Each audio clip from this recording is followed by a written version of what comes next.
What's up, everybody? I'm Jackson. I'm Kenny. And we are JK Builders. If you love Lego, you might as well subscribe to the channel to see all of our future Lego content. Also, if you wouldn't mind hitting the like button, helps out the channel a whole bunch, and it's very much appreciated. Today, we're doing a review of a brand new set from Lego Star Wars. In fact, it's so brand new, it hasn't even been released yet. It is the Boba Fett's Throne Room. Jackson, tell us about the box. Well, it's 9+. The item number is 75326. It is 732 pieces, and it comes with Boba Fett, Fennec Shand, Bib Fortuna, Thielen Dancer, Corrin, a Gamorrean Guard, and a Weequay Guard. Those are some tough names to pronounce there. Yeah, Weequay Guard, Gamorrean Guard. Cool, yeah, so it does come with some very awesome minifigures. In fact, that's one of the definite reasons to buy this set. We'll talk more about that in a second. But yeah, the box art's really cool. I really dig the new look of the box art for these Lego Star Wars sets, with the stripe that goes through it, some different color variations. I really like this picture. Has the whole scene played out there in Boba Fett's throne room. Of course, you got Bib Fortuna still on the throne. This is, I guess, before Boba takes over. On the back of the box, it just shows you how it all opens up, the different play features. That's one thing about this set, is it's loaded with play features. Yeah. Just some really cool things that you can do with this set is what is displayed down here. But that is pretty much the box. Let's check out the instruction book. Here's the instruction book. So it is a large book. I thought this looked kind of funny because it has so much empty space on the instruction book. Just the way that they positioned it and the size of the book, with the set going across this way, it leaves so much empty space. I thought that looked kind of funny. It just kind of looks plain for what you're doing. Anyway, the picture's still kind of cool. It looks like it's there on Tatooine with the two suns kind of sitting there in the background. The instruction book itself is kind of boring. There's no tidbits of information in the front. Nothing additional, really. The only thing you get is little Bubba going down across the bottom. That's giving you your progress bar, which is a fun thing they're doing. It's about 160 pages long. So Jackson actually built this one completely by himself. Most of the time while I was gone, you leave him for a minute, he builds all my Lego sets. But yeah, that's pretty much the gist of the instruction book. Let's check out the set. All right, so here it is, Boba Fett's palace, formerly known as Jabba the Hutt's palace. We'll show you that in just a second, but of course we got to check out the minifigures first. First up, we have Boba Fett himself. I do believe this is the exact same Boba Fett that we got in the other Boba Fett set. The Boba Fett Starship set, I believe it's exactly the same. He's got a jetpack, printing on the chest, legs, back. Really cool molded helmet with the little device that comes down. His face is not double-sided, but it has like the scar marks, and he has that kind of scowl look. Very cool minifigure. Next up, we have Fennec Shand. Now she comes with this big old blaster. She's got some cool printing on the chest, back, and legs, as well as the arm printing. Now, the disappointing thing about this one is, of course, she doesn't come with her helmet, and it's kind of a mystery why she doesn't. I know in the Book of Boba Fett, she does spend a good amount of time without her helmet on, but I feel like it still should have came with her helmet. Yeah. It does. Yeah, overall, a really good minifigure. However, she really should have came with the helmet. She has the printing on the front and back of her head as well. So, pretty cool. Next up, we have Bib Fortuna. Now, this is probably my favorite minifig from the set. We get this brand new molded headpiece, which is super, super cool. I really love the look of that molded headpiece. He's got some good printing on the chest, legs, and back. He comes with this little staff that he holds in his hand. He's got that really creepy, nasty face. But yeah, this is a really good minifigure. Definitely glad that they included that. He's got the double-sided face as well. You can kind of see it there from behind. All right, next up we have the Gamorrean Guard. Now this is something that we don't have. So I know they've made Gamorrean Guards in the past. We don't have one, so I was very happy to see this in the set. He's holding the axe. He's got some very cool printing all over him. But this is actually very interesting because this headpiece is actually a large piece that goes up over the top. Jackson, you want to pop that off? Yeah, so it's like a piece that goes all the way up over the top. So you get this very detailed piece that's all molded and printed to look like the Gamorrean Guard, and it's very, very cool. And then just the plain shirt. Yep. All right, next up we have the Weequay Guard. So he's one of the less interesting minifigs, I think, in this set. He's got the printing on the chest and back. There's nothing on the legs. He's got the blaster in his hand. Not a double-sided face, but he does look like he has some, oh, that's his hairpiece right there that goes down his back. That's kind of cool. Didn't notice that. But yeah, that's the Weequay Guard. Next up, we have Corrin. So he's just kind of a background kind of guy, but he's very awesome. Like, he's definitely someone that you would recognize from Star Wars. He's got the printing on the chest, legs, and back. Very, very cool molded head piece there, which is very cool. And the head is rubber. The head is rubber. Oh, yeah, it is. It's got that rubbery feel to it, kind of like Grogu's head. So, yeah. And very last, we have the Thelan Dancer. Now, this is someone that I don't really recognize from the show. I'm not really sure where she came from. I assume she just gets someone in the background of the show. Not really sure. Got some very good printing on the chest, back, and legs. Also, toe printing, which is nice. She's got this very bright pink hair. She has the printing on the back of the head as well as the front, which is nice. Cool minifigure. Just don't really recognize her from the show or really know where she came from, but it's cool they threw her in.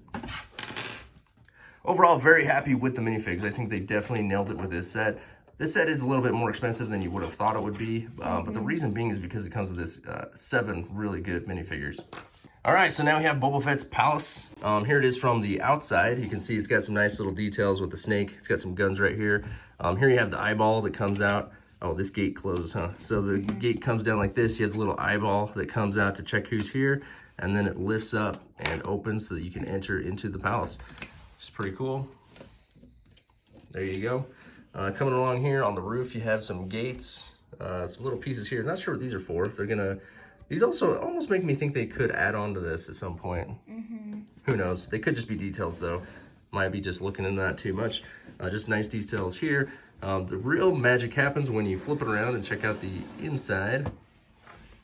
So on the inside, you just have lots of cool little details. Here's a little table where you can sit and negotiate different things. Then you have the throne itself. This is, of course, is where Bib Fortuna would sit. And then you have the tower on this side. So there's so many different cool things that happen in here. I'm actually going to have Jackson show you all the different things that this thing does because I didn't build it and I'm not even familiar with everything that it does, but I know it does a lot. So Jackson, take it away. Okay, so first you can put Bib Fortuna in the throne.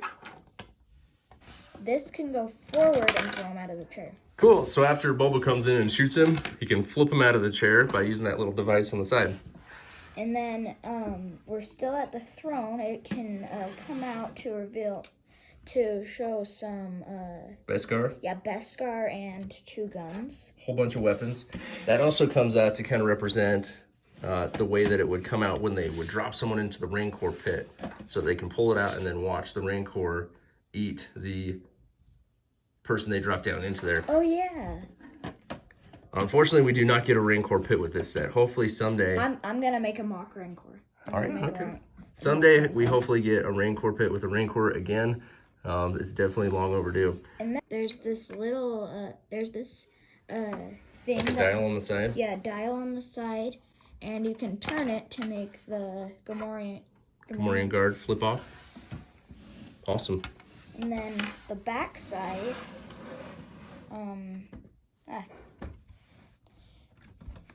can pop open to see like the kitchen and. Looks like you got some turkey or something there roasting over the oven. You got some, what are those, bones in a bucket? Yeah, there's bones and then the plate, a little table, and then you got a pan, a bottle of water, and then, or just a bottle, and then a sink. Awesome. So yeah, lots of details when you open it up as well. So just more and more play features that they've added to this set. It does flip open like that too. So there's a variety of ways that you can play with this. Cool that it opens up. It has a lot more depth than I thought it was going to when I first saw the set. I just kind of saw this picture right here, but there is quite a bit of depth back there in the back. Lots of cool play features and lots of cool details as well. All right, Jackson, Boba Fett's palace. What are some of the things you like about this set? Well, I like all of the play features and how it opens up. And I really like how there's all of the different functions to the Gamorrean guard can flip off the stairs, and you can make Bib Fortuna flip off the chair once Boba Fett shoots him, and I really like all of the features on the inside. Yeah, it's a cool little play set. There's definitely lots of things that you can do with this set. As far as the display piece, I don't think it displays that well. It doesn't look right from the outside. Obviously, they've run into some issues in the past with the way they designed Jabba the Hutt's palace, and obviously that's why they gave this one a different look than that one. It doesn't look right, though. It doesn't match the look of the TV show or the movies with the more domed look on the top of the building. Yeah. I've seen a lot of people already mocking different roofline for this building, which I think is something that a lot of people are going to want to do because it just doesn't look right. I'm hopeful that someday maybe they add on to this set so that we could get maybe a Rancor pit and maybe another top section, like an upstairs or something. I think that would be pretty awesome. But overall, I think it's a good set. It's okay. It does leave some to be desired as far as I'm concerned. There's a few things that I would have liked to see in this. I definitely would have liked to see a higher piece count. Charge us a little bit more money, but a higher piece count with more detail. This is a really good play set, and that's what it is. It's not anything special, but it is a fun little play set that I think the kids will enjoy playing with. The highlight of the set really is the minifigs. The minifigs are really, really good. Jackson, this one retails for $99. You gonna buy it, wait for a sale, or you gonna pass? I'm probably gonna wait for a sale. Yeah. So that's the funny thing about that question is we actually found this early, 2 weeks early at Costco. I've seen a lot of people out there have found them at Costco as well. They have them for $20 off at Costco. So $80 for this set. I think that's a more realistic price, honestly. So go check out your local Costco and you can get 20% off or $20 off this set. And if you get it for $80, I definitely think it's a buy all day. For $100, it's a little bit pricey, but again, they're factoring in 7 great minifigures. So that's really what you're paying for because the price per piece is definitely high. But when you factor in the minifigs, the value is definitely there. All right, so there it is, Boba Fett's throne room from Lego Star Wars. Do you have it? Do you want it? What do you think of it? Comment down below. As always, hit the like button and subscribe to the channel if you haven't already. And until next time, keep on building.